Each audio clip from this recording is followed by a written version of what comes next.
বয়স মাত্র ১৩ বছর, যে বয়সেই অধিকাংশ শিশু মেতে থাকে খেলাধুলা আর দুষ্টুমিতে, সেই বয়সেই মাত্র ১৮ মাসে পবিত্র কুরআনের ৩০ পারা মুখস্থ করে হাফেজ হয়েছে শরীয়তপুরের নড়িয়ার কিশোর মোহাম্মদ জাহিদুল ইসলাম সিফাত। ছেলের এই অসাধারণ অর্জনকে স্মরণীয় করে রাখতে ভিন্ন এক আয়োজন করে তার পরিবার। ঘোড়ার গাড়িতে করে তাকে নিয়ে আসা হয় বাড়িতে, আর সেই দৃশ্য দেখতেই ভিড় করেন শত শত মানুষ। শুক্রবার আসরের নামাজের পর শিক্ষা প্রতিষ্ঠান থেকে শুরু হয় আনন্দঘন শোভাযাত্রা। ঘোড়ার গাড়িতে বসে ছোট সিফাত যখন গ্রামের রাস্তা দিয়ে এগিয়ে যাচ্ছিল, তখন তাকে এক নজর দেখতে রাস্তার পাশে দাঁড়িয়েছিলেন নানা বয়সী মানুষ।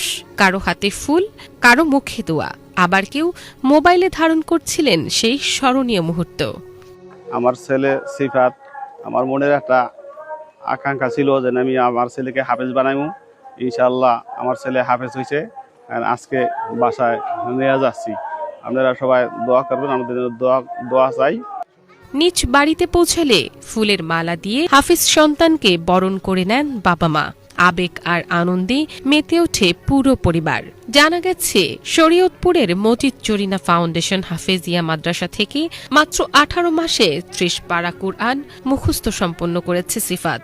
আলহামদুলিল্লাহ, এই জন্য আমি অনেক খুশি আজকে আমি হাফেজ হয়েছি, এবং আমার পরিবার এমন আমার হুজুর সবার উপরে আমি অনেক খুশি, কারণ এদের অবদানে আজকে আমি এই পর্যন্ত এসেছি।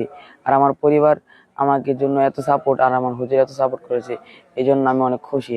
আলহামদুলিল্লাহ। ফুলের শুভেচ্ছা, মানুষের ভালোবাসা আর পরিবারের গর্ব, সব মিলিয়ে ছোট হাফেজ সিফাতের জীবনে এ এক স্মরণীয় অধ্যায়। Bangla vision news desk.